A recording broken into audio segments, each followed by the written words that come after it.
settles around you and the world grows quiet, let your mind drift for a moment into the desert darkness, into a place where ancient stone meets the whisper of shifting sands. Out there, beneath a sky older than memory, stands a monument that refuses to speak, yet refuses to be forgotten. Tonight we're going to slip softly into its secrets, not with urgency, not with fear, just quiet curiosity, like walking through a dream where every shadow holds a story and every unanswered question lingers just long enough to pull you deeper. And as you settle down, breathing slower, eyes growing heavier, feel free to gently tap the like button and subscribe. It helps this peaceful journey reach you again whenever you wander back into the world of mystery and sleep. For now, simply let the desert wind guide you and let the story begin. Chapter 1. The Watcher in the Sand.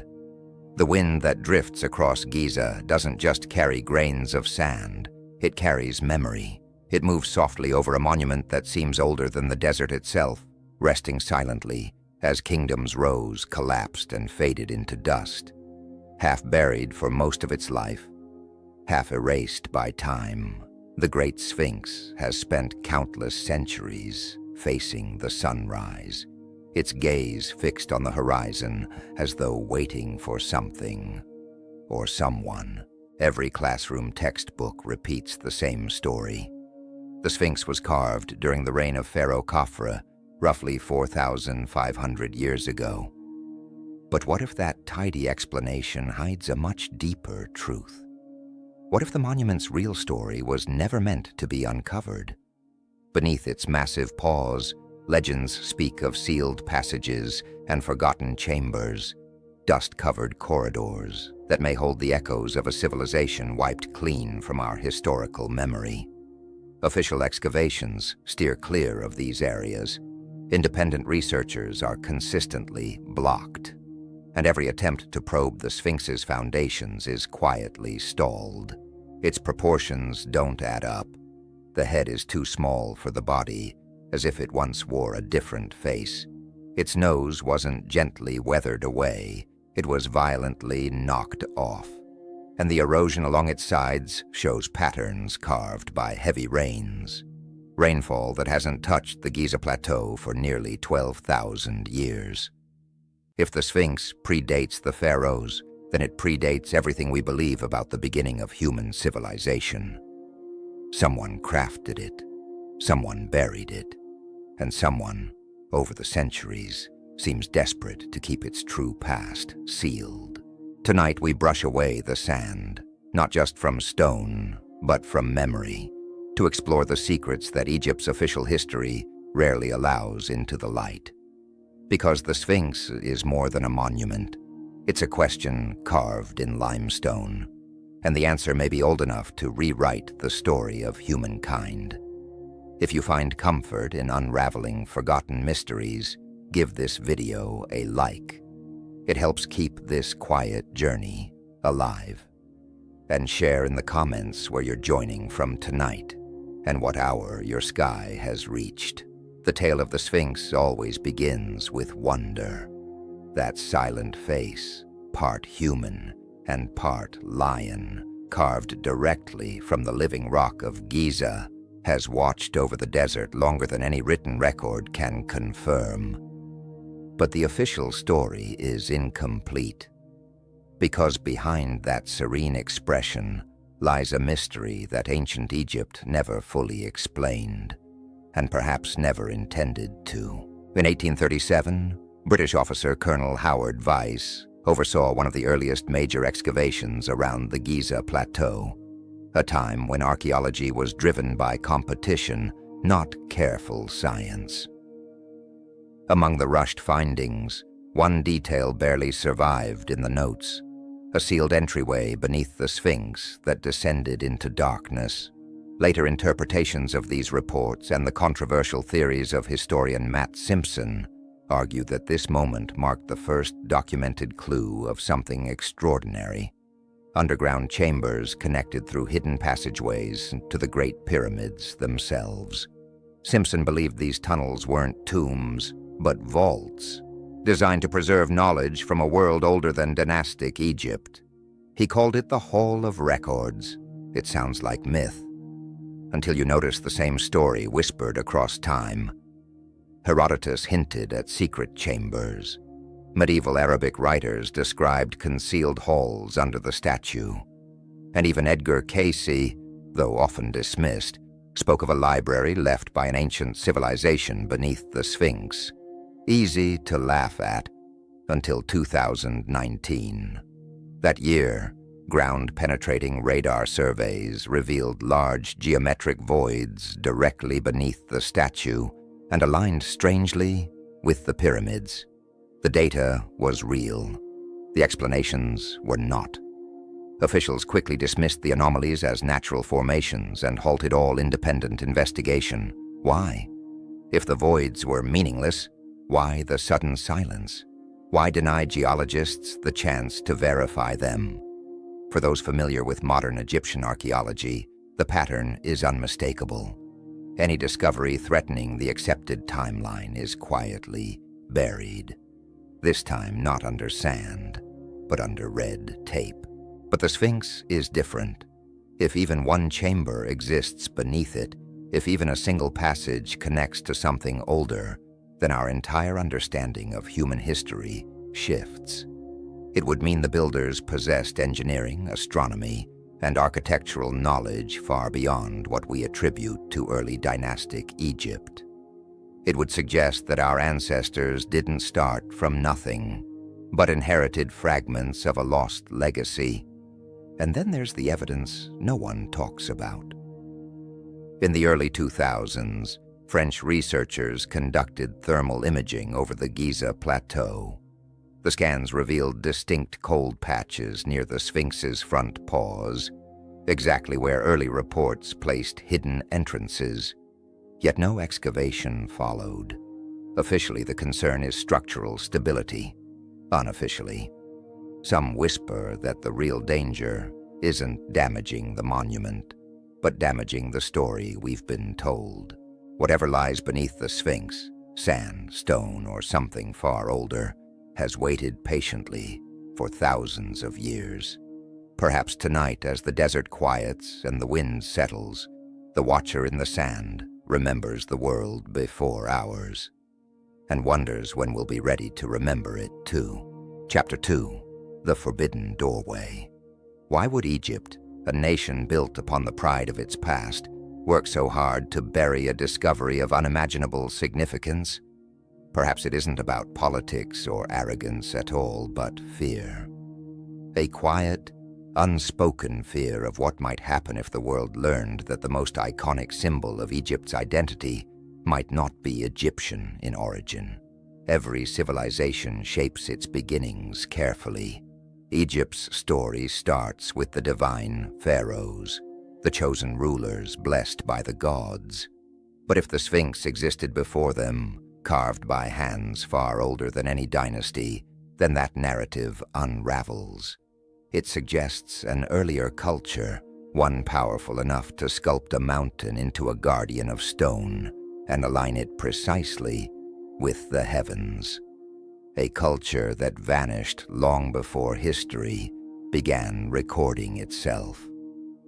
So the question lingers like dust in the air. If there truly is a sealed entrance hidden beneath the sands of Giza, who closed it? And what were they trying so desperately to hide?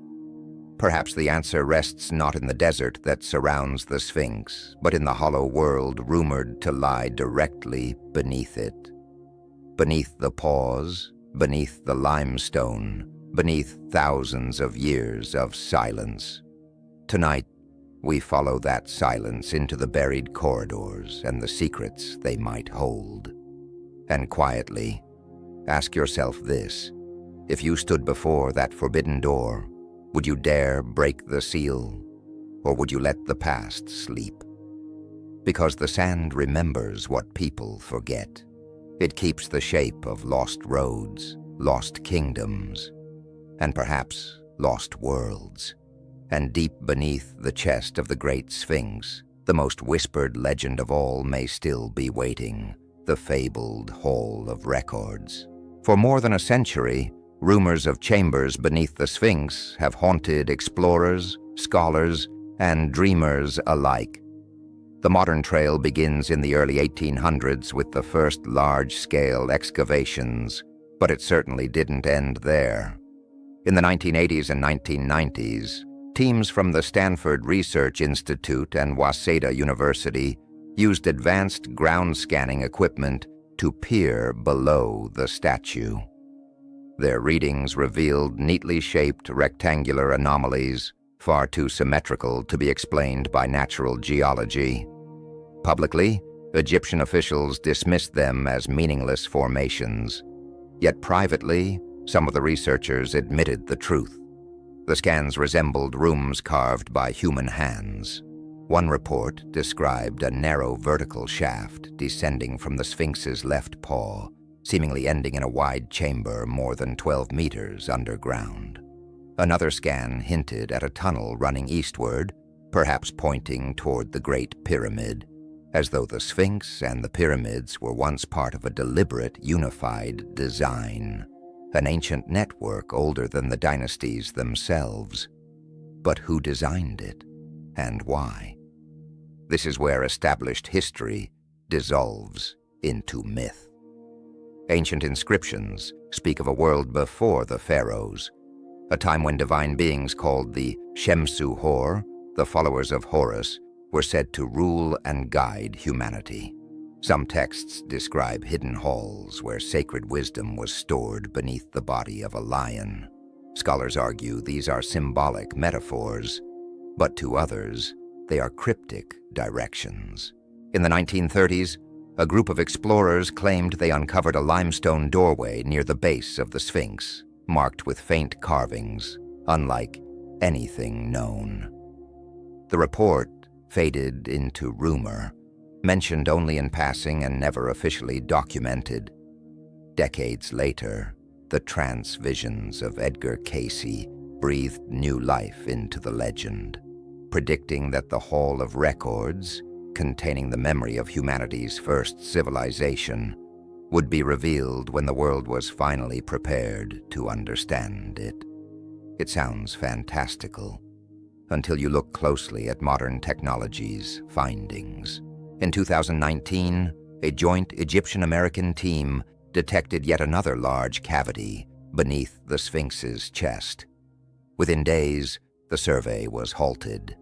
The reason? Preservation concerns. Yet not a single report of structural risk was filed. The data vanished into private archives, joining the long list of sealed discoveries. Why would Egypt continue to smother such revelations, discoveries that would draw the world's attention and admiration? The reasons may be political, but they may also be existential. If those hidden chambers contain relics or inscriptions predating the Old Kingdom, the entire foundation of Egyptian chronology collapses. It would mean our civilization did not begin in Mesopotamia or along the Nile, but in a forgotten age much earlier, crafted by people we no longer have names for. Imagine a chamber sealed away for 12,000 years. Inside, artifacts untouched by time, star charts showing constellations as they appeared before the skies drifted, maps of coastlines before the great floods reshaped the world, tools fashioned from materials we still can't replicate today. Such a discovery wouldn't just rewrite history, it would rewrite humanity's origin story.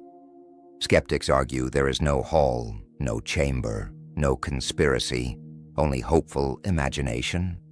Yet the contradictions continue to grow. If nothing lies beneath the Sphinx, why do independent scans repeatedly show straight lines and neatly formed voids where official surveys claim only geological noise? Why are excavation permits endlessly denied for the area beneath the paws, even as countless other digs are approved across the plateau? Even Dr. Zahi Hawass, The former head of Egypt's Antiquities Council admitted in 1996 that cavities exist beneath the monument, though he quickly dismissed them as natural formations.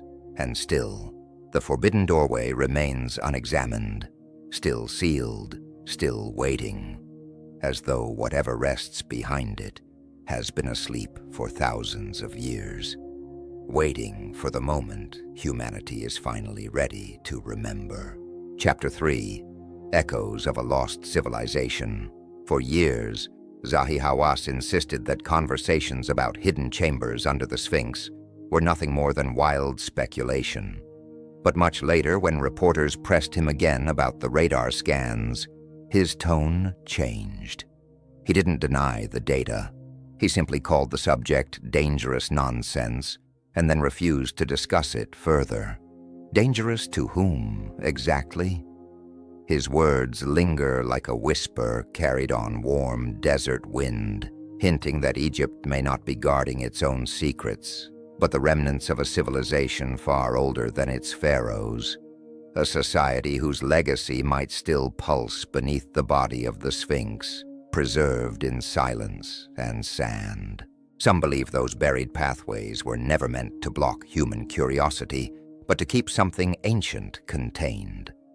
If the fabled Hall of Records truly exists, then it is not just a room filled with scrolls, but a vault of memory, an archive carved into the earth by people who understood that stone endures long after kingdoms fade. Imagine a chamber sealed before the last ice melted, a place built by hands that feared what would happen if knowledge fell into the wrong era. Even now, under the massive paws of the Sphinx, those forgotten archives may remain untouched, waiting for a moment in history when humanity is ready to confront who we once were. And if that hidden door were ever pried open again, what would it reveal? The birth of civilization, or a warning about its fall?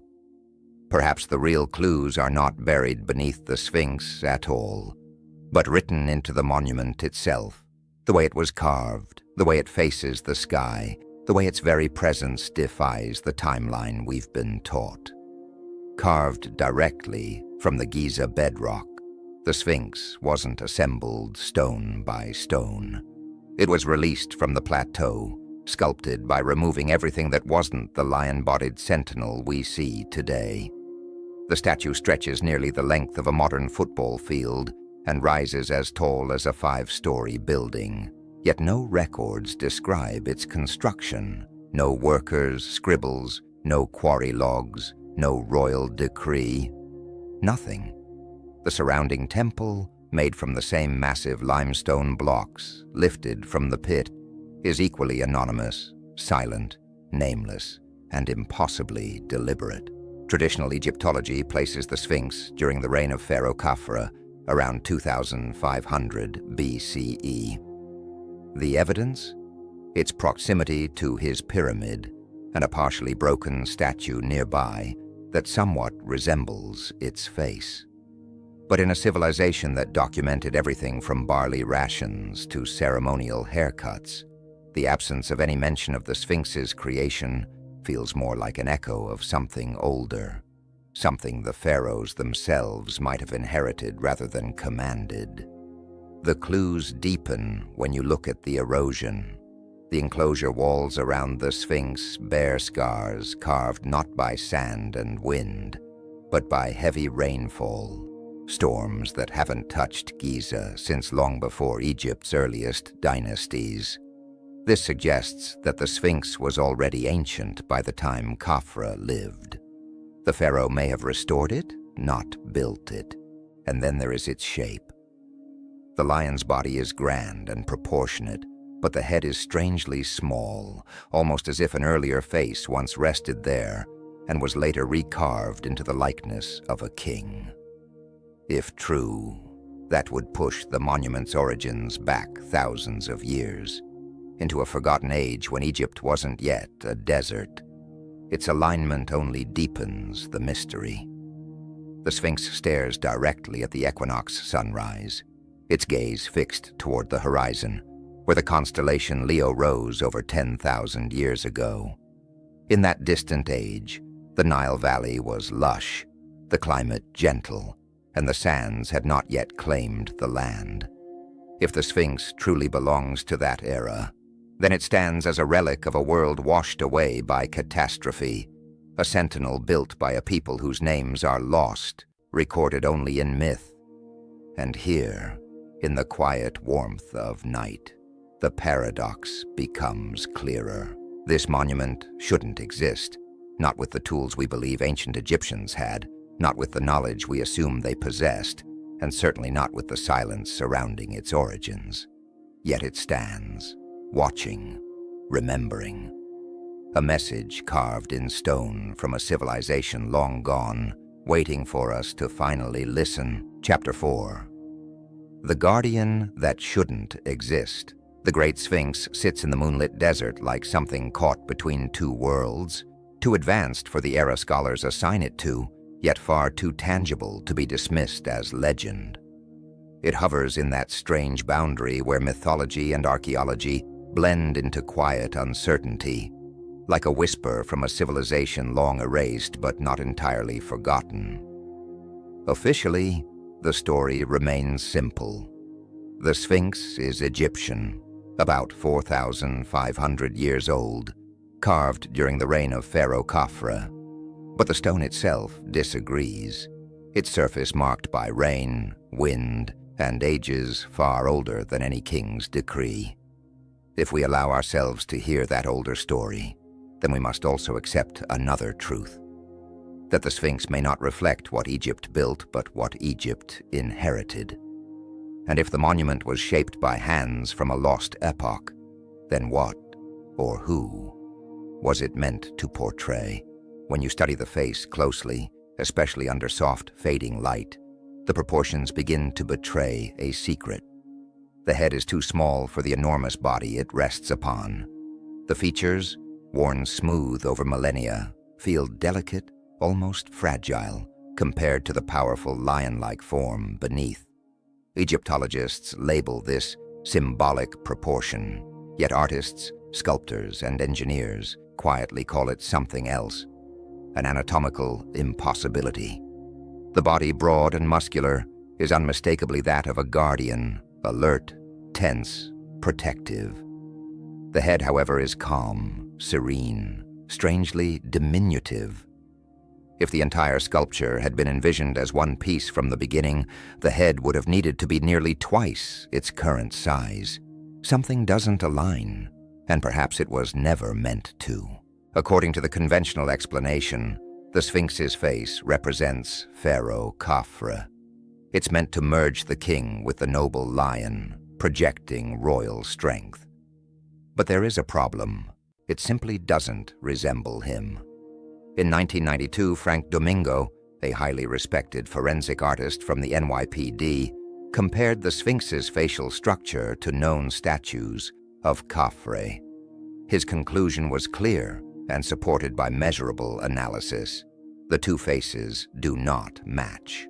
So the question shifts, not whose face is this, but whose face was it before the stone was altered?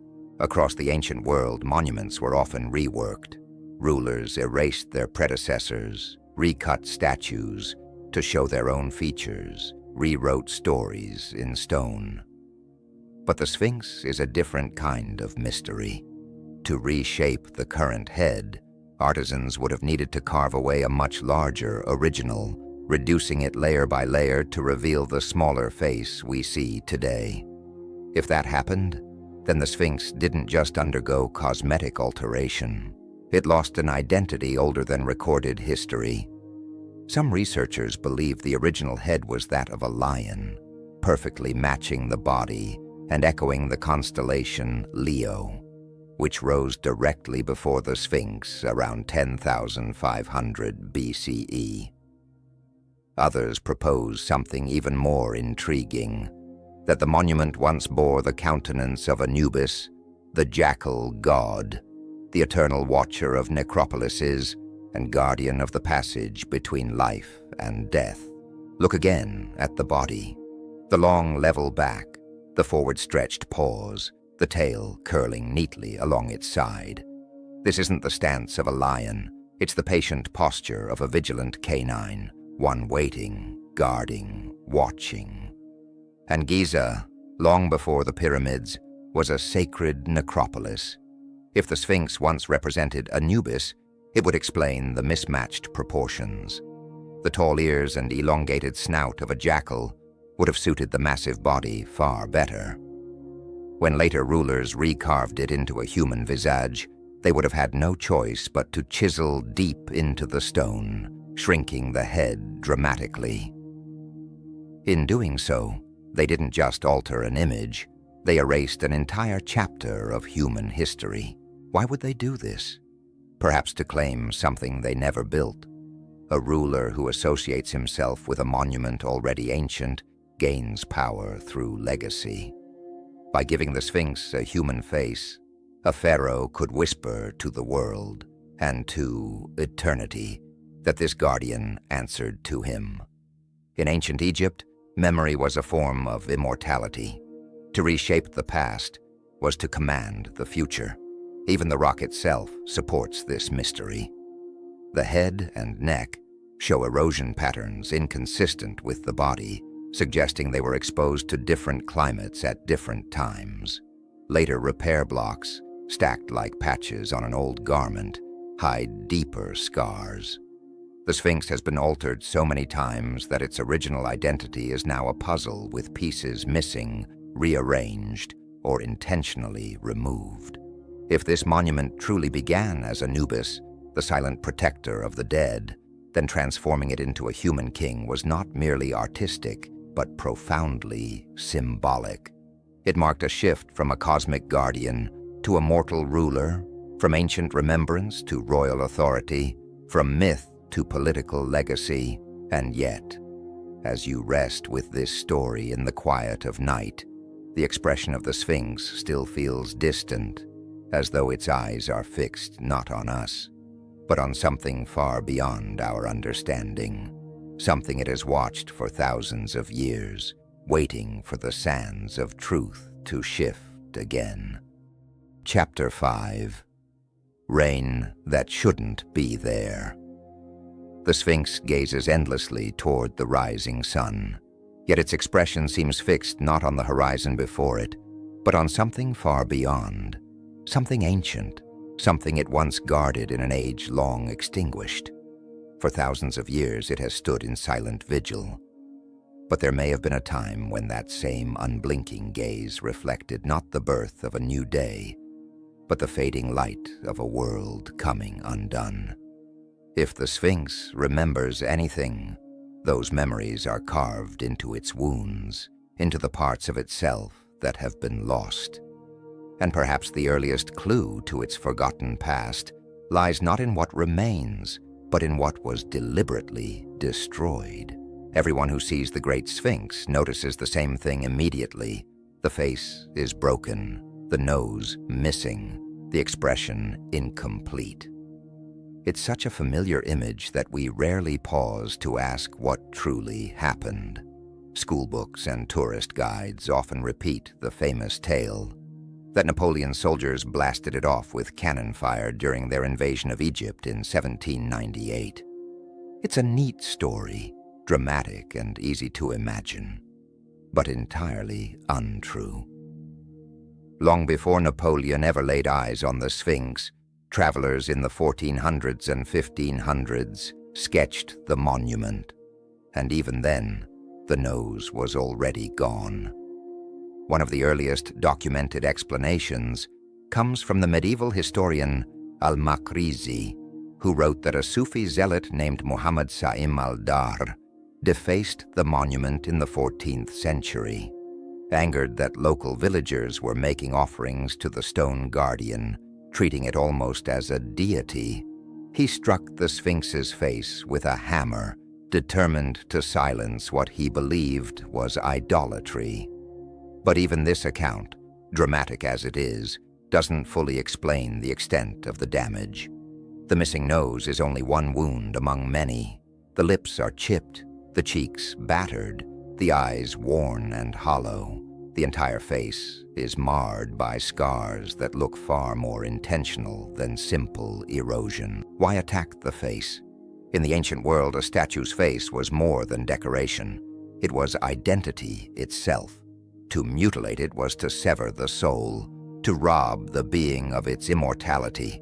Kings, gods, sacred guardians, all could be erased by slicing away their features. If the original visage of the Sphinx was not that of a king, but of a god, a figure older and more sacred than the pharaohs, destroying its face could have been the last act in a long battle to rewrite the past. There is yet another layer of mystery, one many scholars hesitate to discuss. Early sketches and accounts, long before modern restorations, suggest the Sphinx's original facial structure may have been broader, more African in profile than the narrower face we see today. It is a topic wrapped in politics, identity, and academic caution. But if true, it could explain why its features might have been targeted deliberately.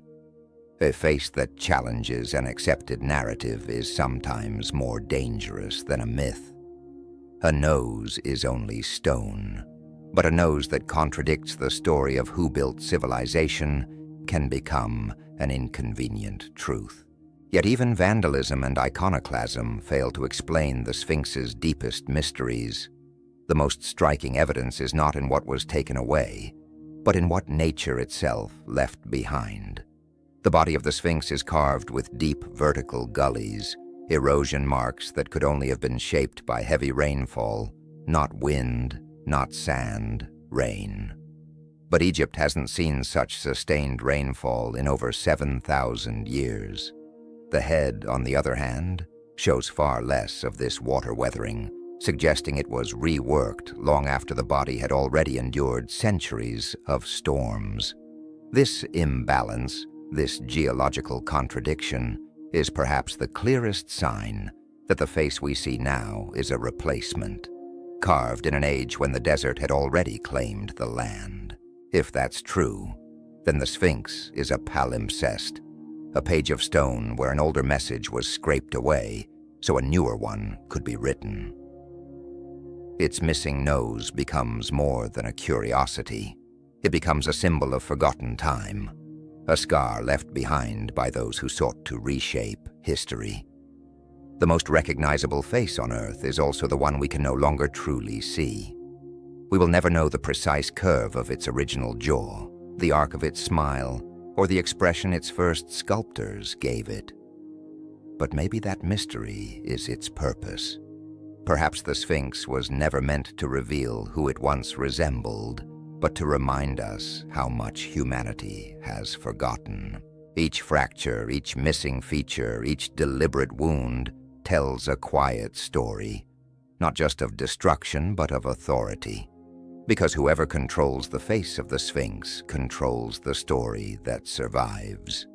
And if its scars are honest, then beneath its silence is a truth older than kingdoms, older than the sands that slowly bury and reveal it. A truth not written in hieroglyphs, but etched into the stone by rain, by wind, and by the slow hands of time. And so if the monument's face was altered and its features erased, the real secret to its age may lie not in what has disappeared, but in what the weather has stubbornly preserved. The desert has already whispered the truth. We need only listen. Chapter 6. The Burial No One Explains. The Sphinx rises out of the desert like a dream half remembered, silent, immovable, and impossibly ancient. Yet when geologists first examined its body closely, they found evidence of something the desert should not be able to create. In the early 1990s, Dr. Robert Schoch from Boston University noticed that the limestone walls surrounding the Sphinx were carved not by dry winds, but by flowing water, deep rounded channels that only centuries of rainfall could form. It was a quiet observation, almost gentle, but it carried the weight of a revelation that could rewrite history. Egypt hasn't experienced sustained rainfall for thousands of years, and certainly not enough to sculpt stone so dramatically. Schocher's calculations placed the origins of this erosion somewhere between 10,000 and 12,000 years ago, at the tail end of the last ice age, when the Giza Plateau was likely green, humid, and alive with rivers and grasslands. If his estimates were correct, then the Sphinx stood long before the first pharaohs walked the Nile. It would predate not only the pyramids but the very birth of recorded civilization. That suggestion shook the academic world, and many Egyptologists dismissed Schoch's conclusion outright. But the stone remained unmoved by arguments. It simply kept showing what it had endured. Researcher and rogue historian John Anthony West stepped forward, convinced that Schoch's geological evidence supported an even older theory, that the Sphinx was a remnant of a forgotten civilization, erased at the end of the Ice Age. He believed the Egyptians inherited the monument rather than created it, adopting it into their culture long after its original builders had disappeared. This became known as the water erosion hypothesis, and it gained traction because the weathering patterns on the Sphinx matched those found on prehistoric cliffs shaped by long ages of rain, not sand. What deepened the mystery even further was the condition of the Sphinx's head. Unlike its body, the head appears noticeably younger and far less eroded. The proportions do not match the scale of the body either, suggesting it may have been recarved in later centuries, possibly reshaping an older, larger face into a pharaonic likeness. If this is true, then the Sphinx is a kind of ancient palimpsest, a monument that has been overwritten, altered, restored, and reshaped across millennia. Egyptian officials offered alternative explanations, arguing that groundwater or salt crystals could have caused similar erosion. Yet attempts to recreate such rounded patterns have failed, while identical water-weathered formations are found only in regions that once experienced long-term rainfall. So the question becomes unavoidable. Where did all that water come from? The answer lies in a turbulent era around 10,500 BCE, when the Earth was emerging from the Younger Dryas, a period of melting ice sheets, rising seas, and violent climate shifts. Areas that are now dry desert were once drenched by seasonal monsoons.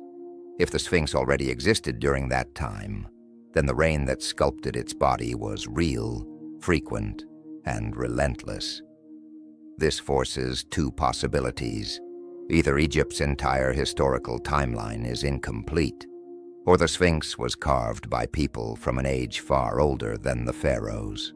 And if it truly predates Egypt, then who shaped it? Theories point toward an unknown culture from the late Ice Age, one capable of large-scale stonework and celestial alignment, perhaps related in spirit if not in direct connection to the builders of Göbekli Tepe, two distant sites, both megalithic, both oriented to the heavens, both intentionally buried. If coincidence feels too fragile an explanation, then a shared human memory may be the thread that binds them. If the Sphinx survived the violent floods and shifting landscapes of that era, then it is not merely a monument, it is a survivor, a witness carved in limestone, carrying a warning from a world that vanished beneath rising seas. And yet one puzzle remains more troubling than all the others. How did the Sphinx end up buried almost to its neck beneath the sands? Was it swallowed naturally by time, or deliberately hidden? Perhaps the desert did not claim the Sphinx by accident. Perhaps someone covered it on purpose, because you don't conceal a mistake. You bury a secret. Chapter 7. The Suppression of Memory. For nearly 2,000 years, the Sphinx didn't vanish into myth. It vanished into the sand. When Napoleon's troops passed it in 1798, only the top of its head and the hint of its crown peeked through the desert. Everything else, its massive body, its paws, the temple before it, had been swallowed whole. Most explanations blame the Sahara and its restless winds, but even that story begins to unravel when you step back and look closely. If the desert truly buried the Sphinx naturally, then dunes would have covered everything in their path. Yet the pyramids, standing only a short distance away, remained exposed and untouched. To bury a statue as large as the Sphinx, the sand would have had to rise like a tide against a wall, again and again, without ever retreating. That isn't how desert dunes behave. Something about the scene simply doesn't add up. Early attempts to free the monument only deepened the mystery. In 1817, the explorer Giovanni Caviglia uncovered the chest and paws, but soon abandoned his efforts as sandstorms repeatedly reclaimed the ground he cleared. Others who tried met the same resistance. Dig pits collapsed. Winds filled excavations as fast as they were emptied. It felt less like clearing a site and more like wrestling with a desert that stubbornly refused to give up a secret. It wasn't until French engineer Émile Barrès led a decade-long excavation starting in 1925 that the entire body finally emerged. When he completed the project in 1936, the Sphinx rose from the sand in full form for the first time in recorded history, an awakening more than a discovery. But what lay beneath the dunes startled archaeologists. The sand hadn't naturally drifted into place. It was densely packed, layerless, heavy, almost as if it had been placed there intentionally. This unsettling detail has haunted researchers ever since. Why would anyone deliberately bury one of the most impressive structures ever carved? One explanation suggests protection. If the Sphinx truly survived ancient cataclysms, its builders may have hidden it beneath the earth to shield it from further destruction. Göbekli Tepe, in Turkey, was similarly buried around the end of the Ice Age, preserved with extraordinary care. Perhaps the Sphinx was entombed for the same purpose, a time capsule for a world too unstable to protect its own creations. But another possibility is darker.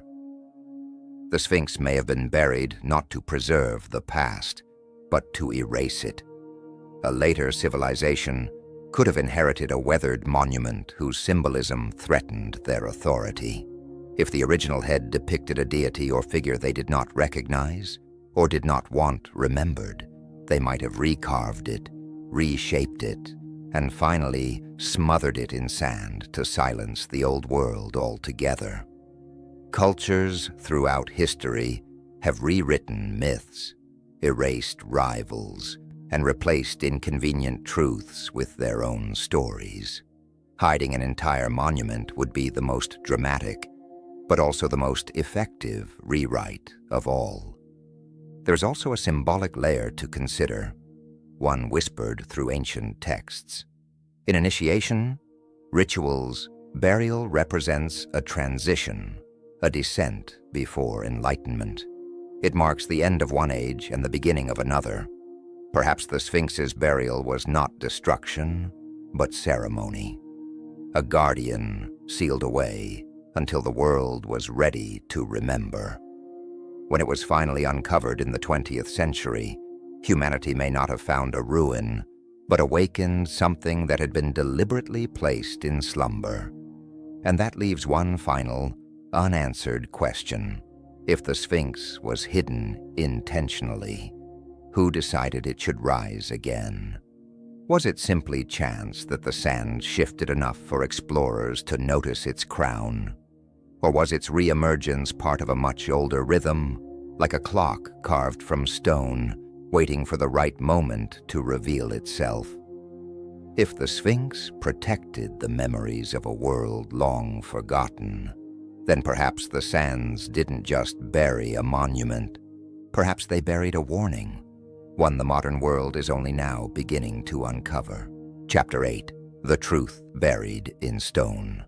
For as long as the Sphinx has watched the light of dawn stretch across the Giza Plateau, it has carried a silence far older than the desert around it.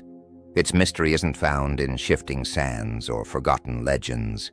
It is carved into its very bones. To understand what the Sphinx truly is, we must look not at what has eroded away, but at what has been carefully hidden. When Émile Barrès completed the full excavation of the Sphinx in 1936, the world expected answers. Instead, access was quietly restricted. Documents vanished into government archives. Field notes disappeared. Maps were sealed. And soon whispers spread. Beneath the Sphinx lay chambers no one was allowed to enter, rooms hinted at by early surveyors, yet never acknowledged by authorities. Those who sought permission to explore were almost always turned away. A handful who were granted limited probing were required to hand over their results and remain silent. Even now, officials insist there is nothing man-made beneath the monument, though radar scans and seismic readings hint at empty spaces, symmetrical, structured, impossible to dismiss. But archaeology has always been shaped by more than discovery. It has been shaped by control. When a single statue has the power to reshape humanity's timeline, the keepers of history grow cautious. If the Sphinx predates ancient Egypt, then every foundation stone of modern Egyptology loosens. The pyramids become relics of inheritance rather than innovation. Human civilization begins not in the Nile Valley or Mesopotamia, but in a forgotten age erased by ice, water, and time. Such a shift is not merely academic. It threatens belief, identity, and the stories nations tell about themselves. That is why the backlash has been so fierce. When Dr. Robert Schoch revealed that the Sphinx's deep weathering could only have been carved by heavy rainfall thousands of years before Egypt's rise, he was dismissed. When John Anthony West argued that its origins belonged to a lost culture predating dynastic history, he was ridiculed. And yet their evidence remains untouched. The stone does not lie. This resistance to the truth is not new. Across the world, other ancient sites, Göbekli Tepe in Turkey, Gunung Padang in Indonesia, Tiahuanaco in Bolivia, carry the same signature. Megaliths older than the civilizations built atop them, precisely aligned with stars and solstices, whispering of a forgotten era. Nearly every culture, from the Maya to the Sumerians, tells a story of a first age, a time before time, when knowledge came from beings who vanished in a global catastrophe. Perhaps the Sphinx is not a monument to Egypt's greatness, but a survivor from the world that existed before Egypt, a remnant of a civilization that fell long before the pharaohs ever dreamed of kingship. If that is true, then the Great Cover-Up isn't a conspiracy of one nation, it's a habit of humanity. We bury what we fear, we forget what we cannot explain. We rewrite our beginnings because the truth demands we face how fragile our world truly is. And so the Sphinx waits, its weathered sides still carrying the scars of a climate that no longer exists. Its face, reshaped, recarved, rewritten, hides an identity we may never recover. Beneath its paws, sealed chambers may cradle the last memories of a world drowned by time. And all the while, it faces the east, toward a sunrise that once warmed an entirely different earth. Was it built to guard a king? Or was it built to guard a truth? One so profound that thousands of years of sand, silence, and suppression have not been enough to erase it. For 12,000 years, the desert kept its promise. It buried the Sphinx once. If left alone long enough, it could bury it again. But for now, the ancient sentinel stands in the moonlit stillness of Giza, patient as ever, waiting for us to remember what it has never forgotten. Here is the complete chapter-by-chapter analysis. Chapter 1. The Watcher in the Sand. The opening chapter drifts into the Sphinx not as a monument, but as something alive, ancient, patient, and older than the narrative wrapped around it. Its presence feels less like architecture and more like an intelligence carved into stone. Small details, often overlooked, begin to betray the official tale. The tunnels no one wants to discuss, the sealed hollows beneath its paws, the unspoken rule that certain areas are simply off-limits. The face, strangely small compared to the body, carries scars that speak of water long forgotten in this desert. Everything about the Sphinx feels mismatched, like pieces from different eras forced together. And as these contradictions accumulate, the accepted timeline starts to feel thin, leaving us with the unsettling impression that the Sphinx has been waiting far longer than we ever imagined, for someone willing to question the script. Chapter 2. The Forbidden Doorway. The narrative widens as we step into the era of explorers and scribes who dared to look under the surface, literally. The mysterious doorway, recorded by Howard Weiss in 1837, flickers in and out of history, like a glitch no one wants to acknowledge. Yet the rumor of chambers beneath the Sphinx refuses to die. From Herodotus to medieval travelers to 20th century mystics, the stories echo each other.